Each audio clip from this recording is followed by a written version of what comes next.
Mohon tenang, masih ada satu sub pertanyaan lagi yang harus dijawab oleh ketiganya pada sesi ini, pada segmen ini.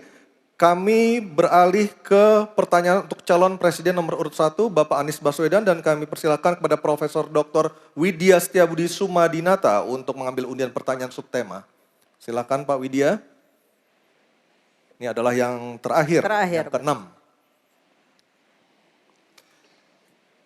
Yang diambil oleh Pak Widya, subtemanya adalah globalisasi. Baik, globalisasi subtemanya. Baik, selanjutnya kami kembali persilakan panelis Ibu Kuri Maharani Savitri untuk mengambil undian daftar pertanyaan dari dalam fishbowl dan memperlihatkannya kepada moderator dan juga kepada hadirin serta kepada para capres.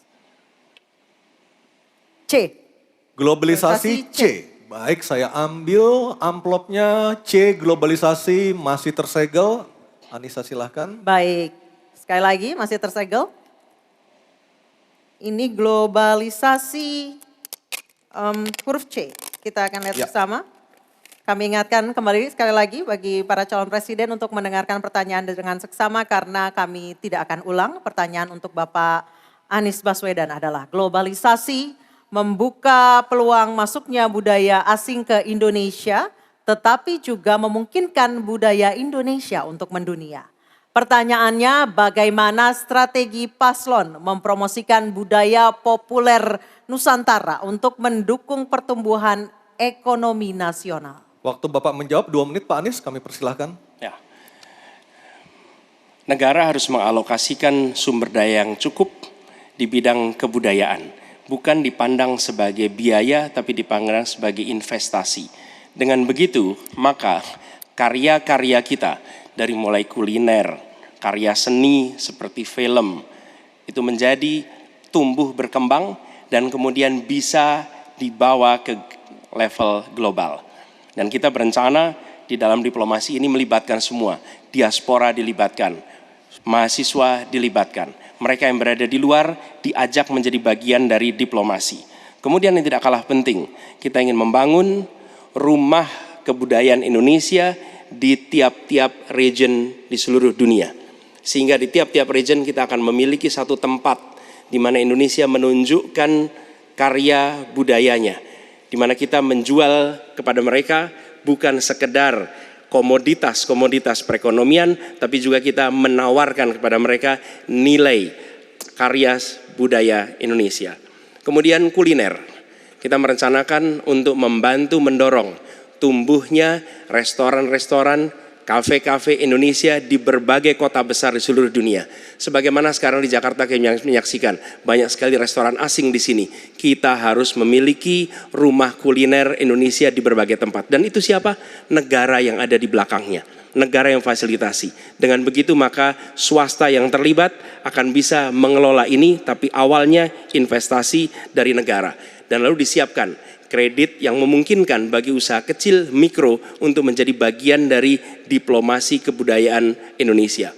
Kemudahan di dalam permodalan, kemudahan di dalam mengakses pasar internasional, itu semua dilakukan supaya seluruh jajaran bisa terlibat di dalam kampanye diplomasi kebudayaan Indonesia. Terima kasih.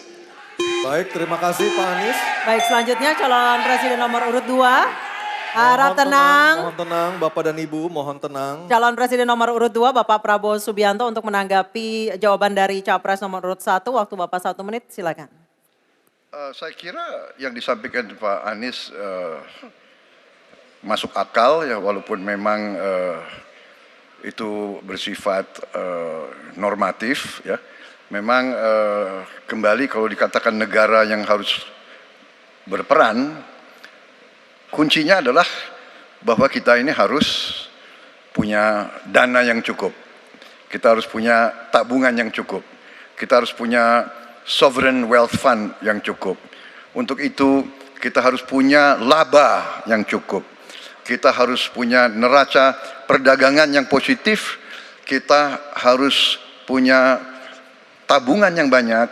Dan untuk itu hanya bisa dilakukan dengan hilirisasi, dengan penghematan, dengan efisiensi, dengan penerimaan pajak yang baik dan yang efisien. Saya kira itu. Baik, terima kasih Pak Prabowo.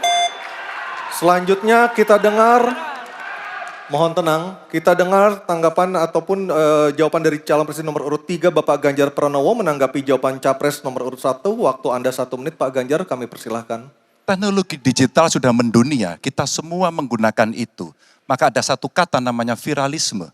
Maka ketika kemudian ada yang konvensional, kita mendorong agar para duta besar kita, diplomat kita untuk menjadi tenaga pemasar, mereka menjadi fasilitator, mereka juga kemudian mempromosikan yang ada di dalam negeri maupun menarik yang potensi di luar negeri ke dalam negeri dengan berbagai kerjasama dan fasilitasi dari negara, maka viralisme sebenarnya bagian yang bisa kita dorong dari tanah air sendiri. Kalau kita lihat Nicky, Rich Brian, Karina seorang intelektual yang hebat sekali yang menemukan antivirus AstraZeneca. Dia diaspora yang hebat, kita promosikan, kita viralkan. Nicky Rich Brian, Voice of Baceprot yang kemudian mendunia kita fasilitasi, maka dialah yang akan bisa mendapatkan keuntungan dan sekaligus menjadi diplomat Baik. Sudah Indonesia. Habis. Pak Ganjar, Oke, harap tenang. mohon Harap tenang. Harap tenang. Selanjutnya kita kembali ke calon presiden nomor urut 1 Bapak Anies Baswedan untuk merespon tanggapan dari kedua capres. Waktu Bapak 1 menit, silakan. Terima kasih. Kami bersyukur sekali bahwa Bapak-Bapak berdua sepaham dengan apa yang kami gagas. Dan ketika kami ditugaskan sebagai Presiden Republik Indonesia, sebagai Panglima Diplomasi, maka setiap kegiatan ke luar negeri adalah bersama dengan delegasi kebudayaan, delegasi seni. Dan datang ke pusat-pusat kegiatan kebudayaan, kesenian di negara-negara yang dikunjungi. Bukan hanya datang rapat lalu pulang, tapi datang di sana menemui aktivitas-aktivitas kesenian, kebudayaan, sehingga mereka pun menyadari bahwa Indonesia ini negeri yang kaya budayanya. Karena setiap presidennya datang, dia membawa delegasi kebudayaan, ditunjukkan di sana, bukan datang rapat, ikut lalu pulang. Dan dengan cara seperti itu, maka dunia akan menyaksikan. Ingat, setiap presiden datang sebuah negara, seluruh media di negara itu memperhatikan. Itu kesempatan luar biasa untuk mempromosikan Indonesia, dan itu yang kami kerjakan di samping yang sudah kami lakukan, kami katakan tadi. Terima kasih. Baik, terima kasih Pak Anies, Pak Ganjar, dan Pak Prabowo. Dan kami persilakan untuk para capres untuk kembali ke tempat duduk masing-masing. Dan kita akan jeda sejenak dan debat ketiga calon presiden pemilu tahun 2024 masih akan terus kembali. Kali ini bukan mau jawab pertanyaan dari panelis, tetapi Betul. pertanyaan dari antar calon presiden. Akan ada bertanya dan menjawab dari para calon presiden. Dan kita akan kembali di debat ketiga calon presiden pemilu tahun 2024. 2024.